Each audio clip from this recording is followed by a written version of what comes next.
So just like you said at the top of the show, a bipartisan group of senators, they have started to meet again, according to multiple news sources, following years of failed attempts to do what?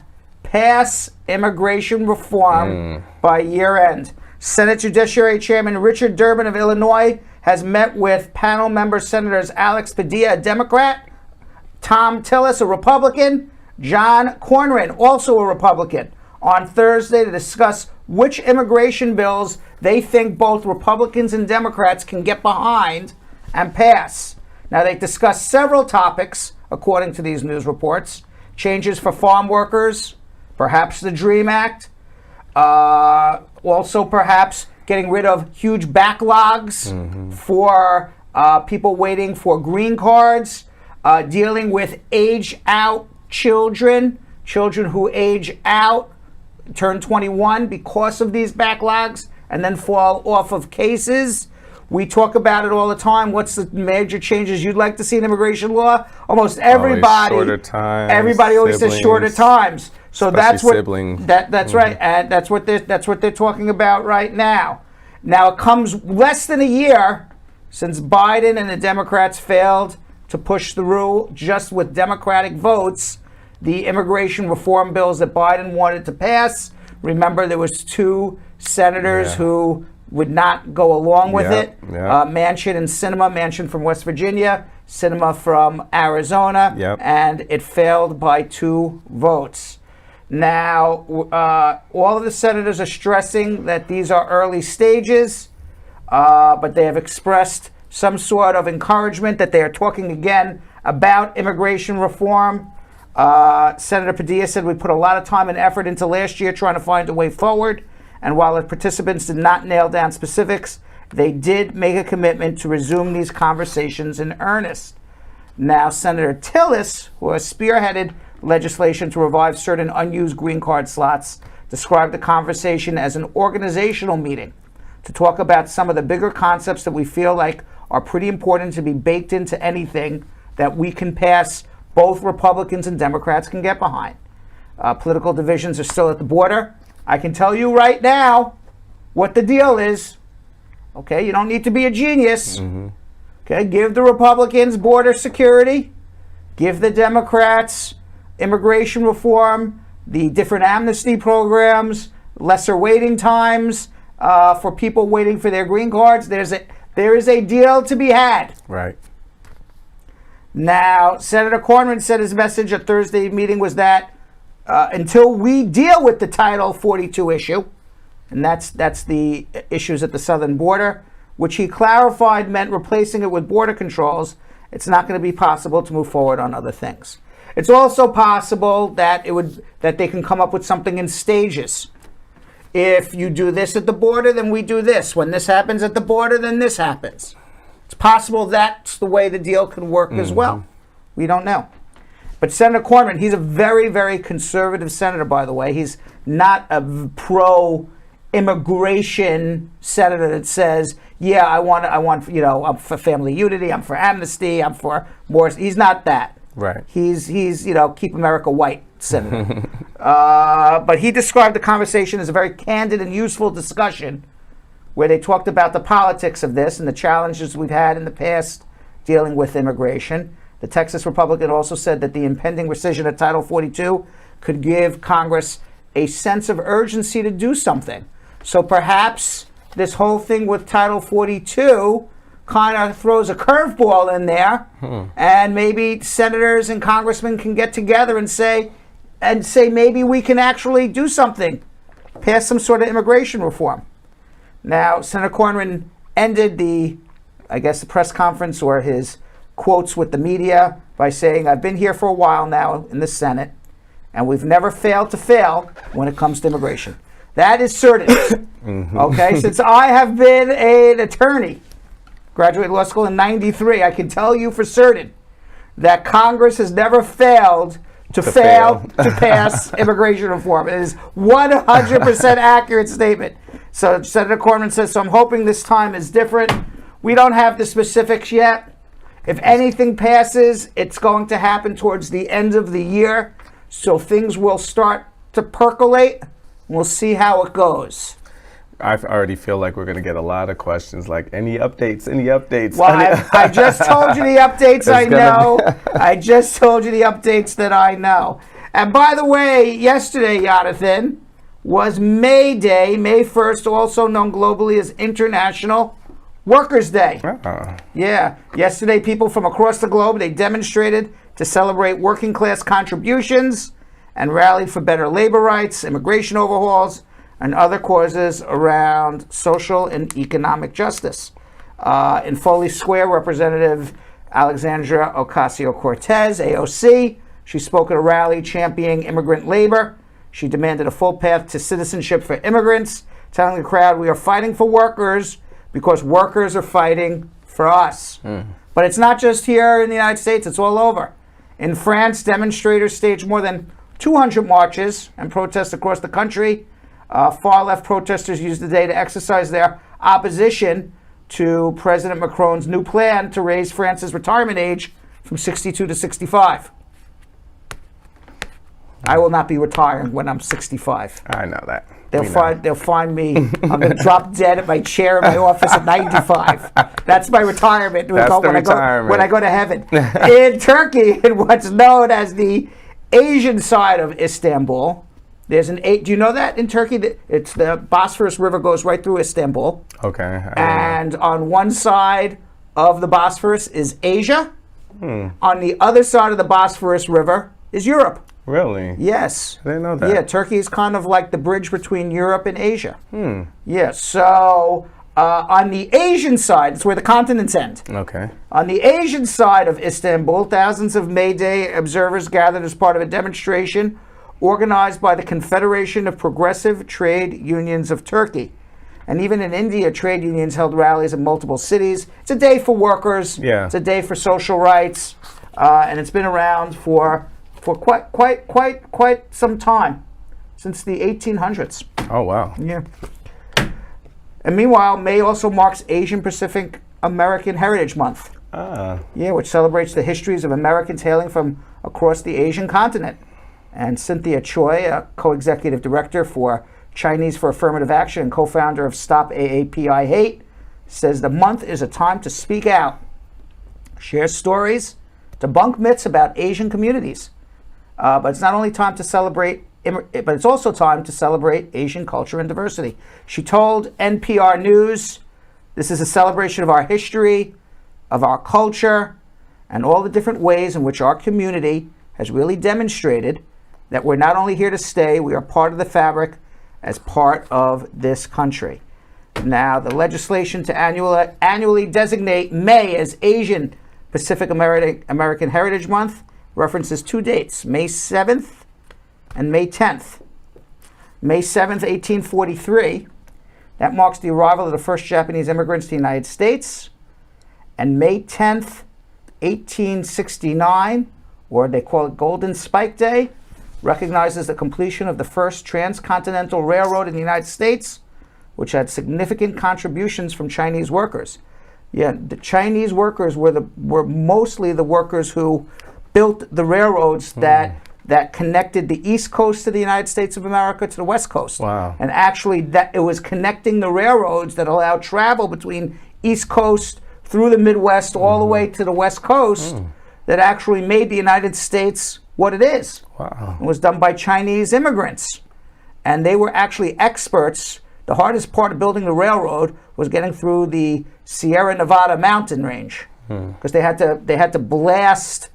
They had to blast through the mountain. The railroad doesn't go over the mountain. You know, it's not like one of those, she'll be coming over the mountain when she comes. They went right through the mountain, and the Chinese immigrants were apparently, according to the history books, I wasn't there, but according to the history books, they were experts at blasting through the mountains, and that's why they were brought to the United States. And I'm going to tell you a quick immigration story about all of this. What were you going to ask, Jonathan? No, I was going to say that kind of makes sense with them and the railroads, because when I went back to Ethiopia in 2019, there were so many Chinese people there, and I was asking everybody, like, wait, why are there so many Chinese people there? And it's like a lot of them coming, and they're building like all the railroads and stuff out there too. They're very knowledgeable about that, even going back 150 years ago. Now, so it's still the same too. Now there were over, I think, I don't know how many Chinese worked on the railroads, but tens of thousands of Chinese were brought to the United States and worked on the railroads. At that time, this is the time right after the American Civil War. There was no immigration laws. If you made it to America, you're here. There was no immigration custom enforcement. There was no immigration nationality service, which turned into USCIS. There was nothing. You showed up. You're here. Wow. Guess what? You're in America. Yeah. Okay. But the number of Chinese that came to build the railroads, there was a huge backlash by Americans. And it was the first immigration backlash. Why is it? Because they were taking jobs? Well, because they look different than white people. Than white people. So in May 6th, 1862, was the first immigration laws ever passed. Wow. So I learned this in law school. Wow. The Chinese Exclusion Act. And it barred all Chinese people, the entire nationality of Chinese people, from entering the United States. They were banned. Wow. No, you couldn't come no matter what if you were Chinese. And that was between 1882 all the way to 1943. Wow. Yeah, so they were banned for almost 60 years. A long time. Yeah. Now, do you know, it was up until recent time, it was the only law or rule or regulation ever passed in the history of the United States that banned an entire nation and culture. Up until when? Oh, Trump? Trump. Pumpkin. Oh, man. Pumpkin was the second president. Chester A. Arthur. I think it was Chester. Yes. I think it was Chester A. Arthur. I want to say it was Chester A. Arthur, but I could be wrong. Was the president who signed the Chinese Exclusion Act. And the United States, in 150 years of immigration law, never banned another nation or a nationality until Trump, with all those proclamations. So I'm thinking he literally did all this just to be in the history books. Yeah, according to your notes, the railroad stretched from West Coast to East Coast. 15 to 20,000 Chinese immigrants were a major part of its construction. And there. So that's kind of why they celebrate in the month of May. Yeah. Yeah. And by the way, I've talked about, I was actually comparatively, I want to say comparatively, happy to see some of the new statistics that came out from TRAC, which is a research institute at the Syracuse University, and they monitor and give out all the statistics on what's happening with immigration detentions. And I've always said there's a cheaper way than putting somebody in jail. Yes. And that was put an ankle monitor on them if you think that they're not going to show up to court. Now, having an ankle monitor on you is not pleasant. I'm not saying it's pleasant. Okay? It's uncomfortable. It's tight. Could hurt sometimes. Hard to shower, hard to put clothes on. It's so much better than But it's better than the alternative of sitting in a jail cell. Yeah. Okay? So given the two bad alternatives, I would take an ankle bracelet all day long. I would too. Now, according to new data available in TRAC's Quick Facts Detention Data Tool, Immigrations and Customs Enforcement is now monitoring. They have 227,508 immigrants using what they call the ATD technology, which is the alternate technology detention technology. The alternate to detention technology. There you go. There we have it. Also known as detention. The ankle bracelet. Yes. All right, I like to call it the ankle bracelet. That's a tongue twister. Now, at the end of April of this year, 19,500 immigrants were in detention. 227,000 were walking around with an ankle bracelet. That's a pretty, compared to what it used to be. I said, that's not so bad. Now, this data is coming at a time when the Biden administration is working hard to reduce the number of people detained for immigration and is working with Congress to reduce the number of immigration beds and change to these ankle bracelets, which I've been saying for a long time. Right. I'm not telling anyone it's pleasant. I'm just saying it's more pleasant than sitting in jail. Now, some other highlights from this Syracuse Institute, TRAC Monitoring Institute. 68% of the people still being held in immigration jail have never committed a crime. That's 13,445 out of 19,502. So if the only arguments made to put somebody in jail is to say we want to make sure they show up to their court, we want to make sure they're not a danger to society. So if almost 70% have never committed a crime, none of them are a danger to society. And it's a lot cheaper to put an ankle bracelet on than put them in jail. And way more humane. Except the United States has contracts with these jails and has to fill them up. And we've talked about it time and time again. The immigration detention system in the United States is run by private companies. It's a money-making proposition. They have contracts with the United States of America. They have to put immigrants in these beds to make money. The United States does it.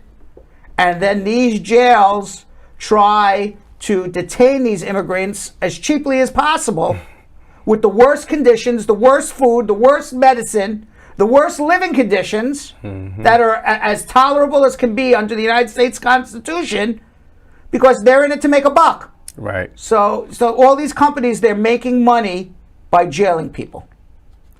So I give credit to Biden that they want to reduce the number of jail cells. They should use these ankle bracelets. As I said, it's better than the alternative. Maybe in the future there's something even more humane. I don't know. I don't know the technology behind it. I just know of these two alternatives. But that's a terrible number. 70% of people 70%. Sitting in a jail who never committed a crime. The largest detention facility is in Lumpkin, Georgia. They're holding 1,095 people. And Lumpkin, Georgia has the largest number of ICE detainees so far in fiscal year 2022, averaging 1,095 per day. Man. Yeah. And Harlan, Texas, by the way, area has the largest number of ICE's alternatives to detention monitoring program. And by the way, if you remember, we talked about last week about how ICE, when you're in a sanctuary city, you think you're safe if you go to jail on a minor offense. But now ICE is getting around the local government from calling ICE. They have private databases that they're looking in also, according to statistics, and we talked about this last week, that they're picking people up using private databases on who's in jail. Oh, man. Yeah. And today, Russia has doubled down on the reason why they went to Ukraine to denazify. What? Denazify Ukraine. You know what the real reason is? I don't know if this is the real reason or not. I saw an interesting video. I have no idea because you don't know what's in Putin's head. But one of the arguments why Russia went into Ukraine is that Russia does not have a warm weather port, meaning that all of their ships have to go out from St. Petersburg, which ice is over, or way out in the Pacific. But they don't have a warm weather port to trade goods and services to become a real superpower, because most of their ports ice up over the winter. So they wanted to take over the southern portion of Ukraine, which seems to be what their military goals are, to be able to use all of the warmer weather ports for year-round shipping. Kind of makes sense. I don't know. But meanwhile, that was the underlying thought of the video I watched. I said that kind of makes sense to me. It does. But because you say, why would they go in? Ukraine. That's why I was like, I didn't understand. Ukraine and Russia, they're not doing anything to each other. Like just out of nowhere to come do this. But and now they're using it. The Nazis that they're going to denazify denazify Ukraine. Well, today the Israeli Prime Minister Naftali Bennett condemned a recent claim by the Russian Foreign Minister Sergei Lavrov that Jewish people are the biggest anti-Semites in the world. The backlash followed an interview Lavrov gave on Sunday to an Italian television journalist who asked him why Russia claims to be denazifying Ukraine when the Ukrainian president is Jewish. Lavrov replied that he thought Hitler himself was Jewish, a claim dismissed by historians, and he said, and then went on to say, for a long time now, we've been hearing the wise Jewish people say that the biggest anti-Semites are the Jews themselves. Now, the Prime Minister of Israel, Naftali Bennett, said that he viewed Lavrov's remarks with the utmost severity, saying that the comments were untrue and their intentions are wrong. The goal of such lies is to accuse the Jews themselves of the most awful crimes in history, including the Holocaust, killing 6 million Jews, which were perpetrated against them, and thereby absolve Jews' enemies of responsibility. So, separately, Lapid said that Lavrov's comments were both an unforgivable and outrageous statement, as well as a terrible historical error. Yeah. The Jews didn't kill themselves. Right. 6 million Jews didn't kill themselves, and Hitler was not Jewish. There is going around the internet in like far right or far left, very anti-Semitic. Nobody knows who Hitler's grandfather was on his father's side. So Hitler's grandfather on his father's side is unknown. So there's always these rumors that, oh, he must have been Jewish or something. What? But nobody knows for a fact. That would be crazy. Yeah, but nobody knows for a fact whether that's true or not. Nobody's ever determined who his grandfather is. But they know all of his grandmother and his grandparents from his mother's side were not Jewish. So he was not Jewish by any stretch of the imagination. It's just a absolute rumor. But Russia is using that as a pretext to invade Ukraine. And the beat goes on. That's insane. Yeah. Now, Jews have been accused of everything. Now, including killing themselves now. Now, House Speaker Nancy Pelosi, she was in the Ukraine on Sunday. She was the senior most official to meet with President Zelensky. Remember, the Secretary of State and the Secretary of Defense was there a week earlier. She was joined by a dozen senior House Democrats on the trip, including Representatives Gregory Meeks of New York and Adam Schiff of California. The lawmakers spent 3 hours on the ground in Kiev. This time, Zelensky didn't announce they were coming till after they left. Remember last time Zelensky announced that they were on their way. And I was like, that's pretty scary for them. So speaking to reporters Sunday at a news conference in Poland after it was let out that she was in Kiev, Pelosi said her discussion with Zelensky centered around security, humanitarian and economic assistance, and eventually rebuilding Ukraine. America stands with Ukraine. We stand with Ukraine until victory is won, and we stand with NATO. Last week, responding to pleas from Zelensky, a group of 40 nations gathered by the United States and Germany agreed to streamline and expedite delivery of weapons to Ukraine. On Thursday, the U.S. House of Representatives passed legislation that would allow Biden to use a World War II-era law known as the Lend-Lease Act of 1941 to lend military equipment to the Ukraine. Biden has also requested Congress for a $33 billion supplemental funding bill to aid Ukraine over the next several months. Europe is about to agree to no longer accept gas, oil, and coal from Russia, cutting off Russia's largest purchaser of their natural resources. And quite frankly, it just gets worse and worse and worse. The suffering there gets worse and worse and worse. If you believe the news reports, you don't know what's going on the battlefield. But if you read the news reports are either saying they're at a standstill between Russia and Ukraine, or there's other news reports that are saying that Ukraine is pushing Russia back at least 20, 30 miles in the last 2-3 days from where they were a week ago on that East Coast front. And in coronavirus, Jonathan, getting late. Yeah. And coronavirus. Former White House coronavirus response task force coordinator Dr. Deborah Birx told CBS on Sunday morning that the U.S. should prepare for a new surge in COVID. It's back.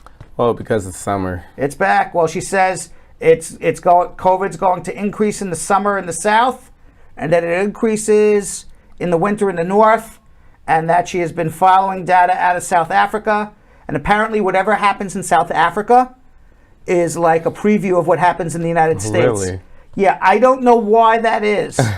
I'm not making a joke about it, but whatever happens in South Africa with COVID happens in the United States months later. It's like the off-Broadway show coming to Broadway. Right. I don't know why that is. I wish I knew. I understood it better. But whatever happens in South Africa happens in the U.S. months later. How the heck did they even get that type of research though? But the historic trend is since COVID started, whatever happens in South Africa happens in the U.S. Okay. Yeah, Birx said she closely follows the data out of South Africa, which has recently seen a rise in new COVID cases. And she said each of these surges are about 4 to 6 months apart. That tells me that the natural immunity wanes through the general population after 6 months, and that another surge is about to happen. Oh man. Oh man. All the parties, the day parties and rooftop parties. Yeah. Well, we gotta get to Fuzzy Monday. We got some Fuzzy Monday animal stories. Let's do it. Yeah.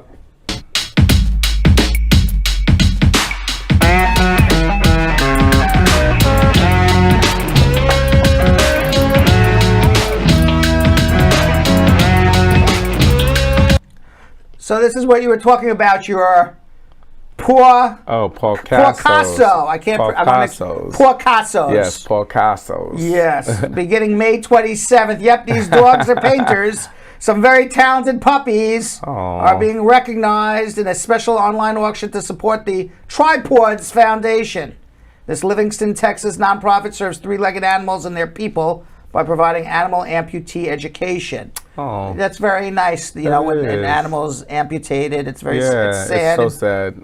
Very nice that somebody would take care of that type of animal. Renee Agredano is the organizer's founder. She says, whether you care for a cat, a dog, a rabbit, a rat, or any other four-legged creature is about to face limb loss, we show them that three and even two-legged animals can do amazing things if given a chance.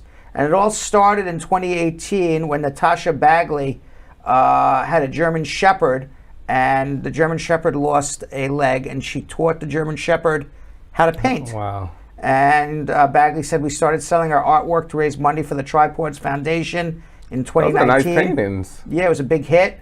And in 2020, the dog unfortunately sadly died. But they're continuing it.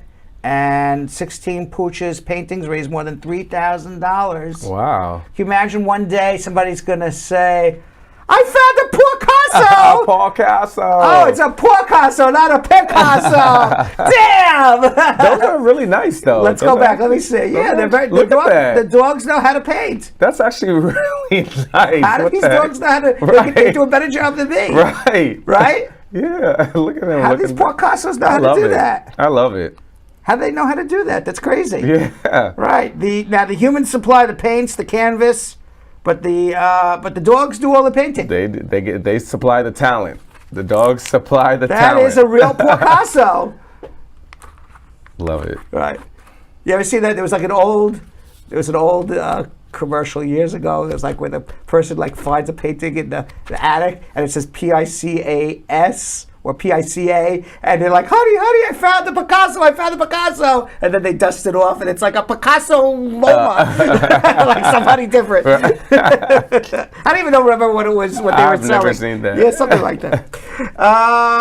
And in the video racking up thousands of views on social media, a child ziplining through the rainforest at the Go Adventure Arenal Park in Costa Rica. I don't know what I would do with this. I was there in Arenal, and I went ziplining. I don't know if I was at the Go Adventure one, but I was there. Look at this. And he hits a sloth. Where is this? Look. Ooh. Yep. I don't know. Let's do it again with sound. What is that sloth doing there? It's moving. Let's do it with sound. Can we do it again with sound? I don't know what I would do, y'all. Oh, man. I don't know what I would do. Don't worry. Don't worry. He's a sloth. Yeah. It's a sloth. Look at it, and he's just chilling. What Yeah. did I do about the sloth? Look at him moving. Don't worry. Where did she jump? I don't know. Look how he's looking at him. I would be I would be freaking out. You took the words right out of my mouth, yo. I would be freaking out. I don't think I'm going to go ziplining to Costa Rica anytime soon. Yeah. And then, where was this? I don't know where. Oh, this was in Guerrero Negro, Mexico. A great whale took a group of tourists on a boat ride of their lives. Lori Barr, a woman purportedly behind the camera in a clip shared last month with Viral Hog, said she and other tourists on a boat trip played with the great whale for about 2 hours, and then all of a sudden the great whale took the entire boat on its back and started going. Oh, hell no. And we have video of that too? I would never go on a whale watching after this. Because didn't you go whale watching before? Yeah, but the whale never took the boat. The whale never took the boat. Look at that. Let's see the video. That's a picture of the boat on top of the whale. On top of the whale. Look at what? What the heck is this whale doing? Nah, man. Do we have the video though, or just we have the pictures? Well, according to, okay, well something happened, but according to if we saw the video, Barrow would have said she's pushing on the side. Oh my God, she's moving us. She's totally moving us. Oh my God, she's moving us! Screaming. I would be screaming too. Yeah, that wouldn't be fun. Okay, here, watch now.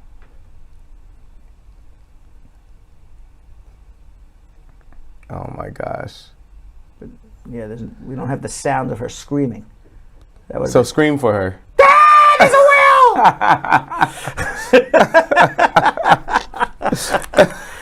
but that would freak me out too, right? Yeah. Anytime like a whale gets super, super close to a boat, nah. I mean, all right, we have time for one more fuzzy animal story. I'm going to let you pick left or right. This one. Yes. All right. A woman's beloved cat Chai was sick and died young. So she spent $25,000 to clone her companion out of pure love. Kelly Anderson told the Sun News that she couldn't be happier with her decision, despite the daily influx of hate mail on social media and a scathing letter from PETA. Chai was just 5 years old when he died March 2017. Anderson said, "I just remembered having a conversation with my roommate, who was a vet tech, at some point that night about cloning. I started doing a lot of research and looked into Viagen a lot. I called the second day they opened the next morning. The process from there was basically getting my vet to work with them to get a skin biopsy. 4 years later, Anderson has a new kitten that she named Belly, and it's an exact clone of her old cat.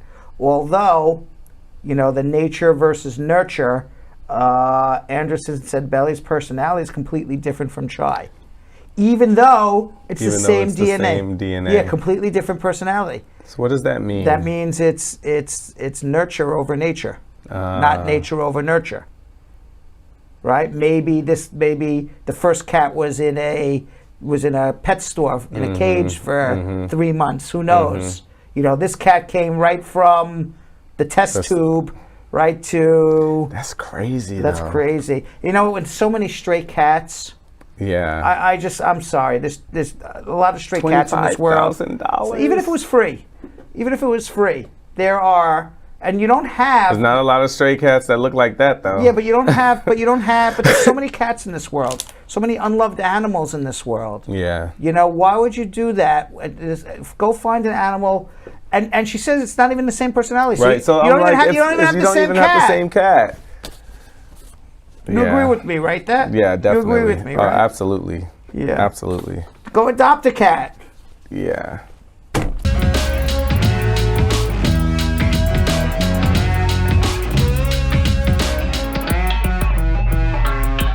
Thanks for watching. For more Brad Show Live, like and subscribe to our YouTube channel.